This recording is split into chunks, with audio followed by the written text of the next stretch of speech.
시청자 여러분 안녕하십니까? VOA 뉴스투데이 시작합니다. 미국 정부는 북한의 잠수함 발사 탄도미사일로 추정되는 미사일 발사에 대해 규탄하면서 북한의 조속히 대화로 나올 것을 촉구했습니다. 워싱턴에서 회의를 연 미한일 3국 북핵 수석 대표들도 북한의 이번 미사일 발사에 대해 논의했는데 이들은 한반도 비핵화 목표의 진전을 이루고 긴장을 완화하는 방안을 협의했다고 국무부가 밝혔습니다. 첫 소식 조은정 기자가 보도합니다.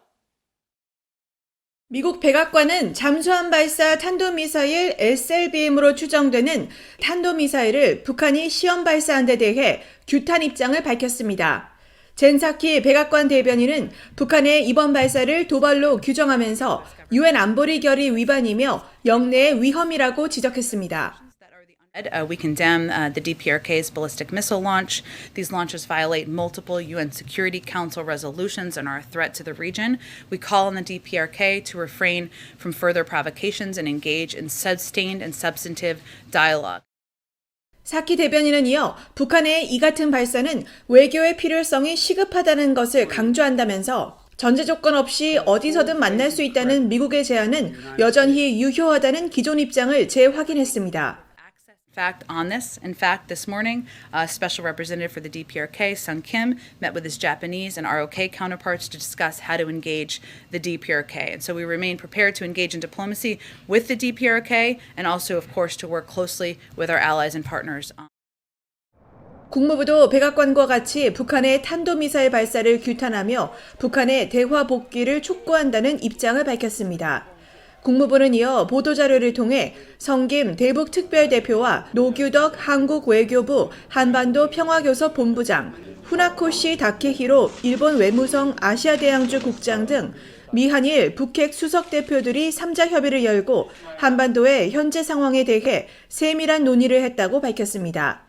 국무부는 특히 성김 대표가 미국은 북한의 이번 탄도미사일 발사에 대해 규탄하고 동맹인 한국과 일본에 대한 철통 같은 방위 공약을 강조했다고 밝혔습니다. 또 새 당국자는 한반도 비핵화라는 공통된 목표에 진전을 내고 긴장을 완화하기 위한 3국의 협력 의지를 재확인했다고 밝혔습니다. 성김 대표는 이어 가장 취약한 북한인들에 대한 인도주의 지원을 지지하며 북한에 의해 납치된 일본인들의 문제도 즉각 해결돼야 한다고 밝혔다고 국무부는 전했습니다. VOA 뉴스 조은정입니다. 유엔은 북한의 이번 잠수함 발사 탄도미사일 추정 미사일 발사에 대해 우려를 표하고 외교적 노력을 제기할 것을 북한에 촉구했습니다. 파르한 하크 유엔 대변인은 19일 정례 브리핑에서 북한의 이번 미사일 발사에 대한 논평 요청에 안토니우 구테우스 유엔 사무총장이 계속해서 해온 발언을 다시 밝히겠다면서 유엔은 북한 지도부의 안보리 결의에 따른 국제 의무를 완전히 준수할 것을 거듭 촉구한다고 밝혔습니다. 하크 대변인은 이어 유엔은 북한 지도부의 지속 가능한 평화와 완전하고 검증 가능한 한반도 비핵화를 향한 외교적 노력에 신속히 나설 것을 촉구해왔다고 말했습니다.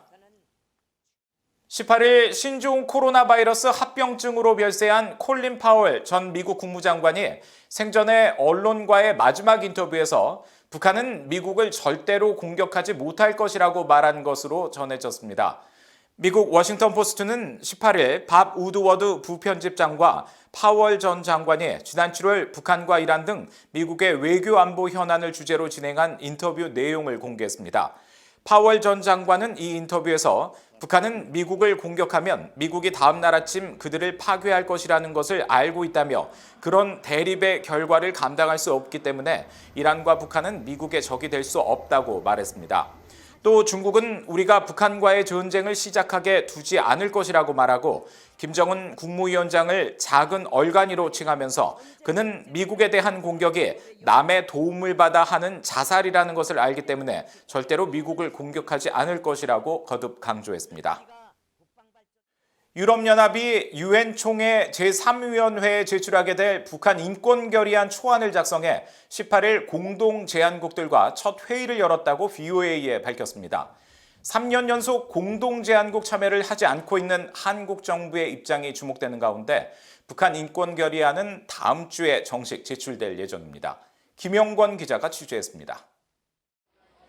크리스토퍼 매튜스 유엔 주재 유럽연합 EU 대표부 대변인은 유럽연합이 유엔 총회 제3위원회에 제출할 북한 인권 결의안 초안 작성을 완료했다고 밝혔습니다. 매튜스 대변인은 19일 BOA에 이런 사실을 밝히면서 결의안 초안은 유엔 인권 최고대표 사무소, 유엔 인도주의 업무조정국과 협의를 거쳐 지난 한 해 있었던 북한 내 인도주의 상황과 코로나 대유행, 인권 상황에 대한 지속적인 우려 등을 포함했다고 설명했습니다. 이어 결의안 공동제안국들과 18일 첫 회의를 열었고 다음 주 초 2차 회의를 가진 뒤 주 말쯤 결의안을 제3위원회에 공식 제출할 예정이라고 밝혔습니다. 유엔 총회에서 인권 문제를 담당하는 제3위원회는 오는 22일 토마스 오에아 퀸터나 유엔 북한인권 특별보고관의 북한인권 상황 보고회를 열 예정입니다. 매튜스 대변인은 미국과 한국의 결의안 참여 여부에 대한 BOA의 질문에 우리는 미국을 포함한 전통적인 공동제안국들, 한국 같은 주요 국가대표부와 협력하고 있다고 짧게 답했습니다. 한국 정부는 과거 인권은 인류 보편적 가치이므로 다른 사안과 분리해 인권 문제 그 자체로 다뤄야 한다며 결의안 공동제안국에 참여했지만 문재인 정부 출범 이후 지난 2019년부터는 한반도 평화 정착과 남북한 교류 협력 강화를 이유로 공동제안국에 참여하지 않고 있습니다. 북한 인권 단체들과 전문가들은 올해 북한 인권 결의안엔 북한 지도부의 반인도적 범죄와 국경 봉쇄 해제, 한국 전쟁 국군 포로 문제 등이 반영돼야 한다고 지적했습니다. Number one, crimes against humanity. Number two, accountability.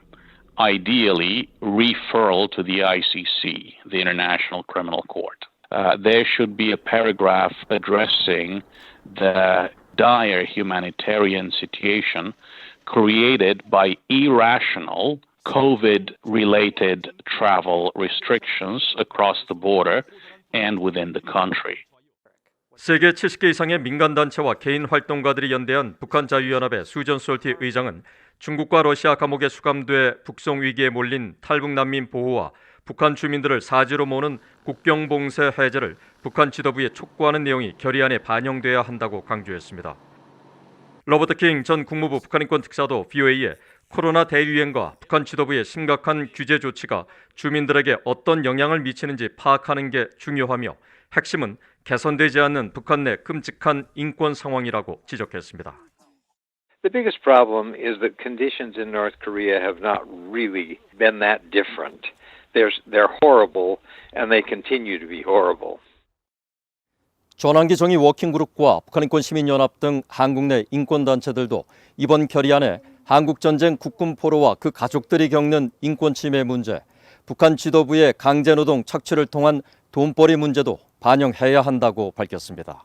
BOA 뉴스 김영권입니다. 미국 상원 외교위원회가 19일 전체 회의에서 북한의 억압적인 정보 통제를 겨냥한 오토 원비어 북한 검열과 감시법을 만장일치로 통과시켰습니다. 오하이오주 출신 공화당 로 포트먼 상원의원이 지난 6월 대표 발의한 이 법안은 북한의 악의적인 정보 상황에 대처하기 위한 미국의 전략을 만들고 북한의 정보 통제에 대응하기 위해 기존 대북 방송을 강화하며 동시에 정보 유입을 위한 효과적인 방안 모색도 요구하는 내용이 담겼습니다. 밥 메넨데즈 상원 외교위원장은 이날 법안을 처리하면서 미국은 전 세계에 표현의 자유를 증진해야 할 필요성이 점점 더 커지고 있으며 특히 북한의 경우 매우 그렇다고 말했습니다. 토니 블링컨 미국 국무장관과 국제원자력기구 IAEA의 라파엘 그로시 사무총장이 18일 워싱턴에서 만나 이란 핵합의 JCPOA 문제와 북한 핵 문제 등을 논의했습니다.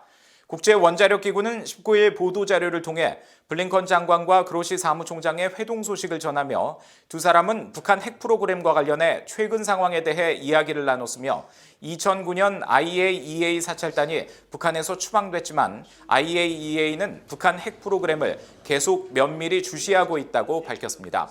블링컨 장관은 이날 회동에서 IAEA의 국제 핵 비확산 검증 임무에 대한 미국의 지지를 강조하고 핵 확산 금지 조약 NPT 약속 이행에서 IAEA의 중요한 역할에 주목했다고 국무부는 설명했습니다. 그로시 사무총장은 지난달 유엔 총회에 제출한 보고서와 언론 인터뷰 등을 통해 북한이 플루토늄 분리와 우라늄 농축 등을 재개하며 핵 프로그램에 전력을 다하고 있다고 지적한 바 있습니다.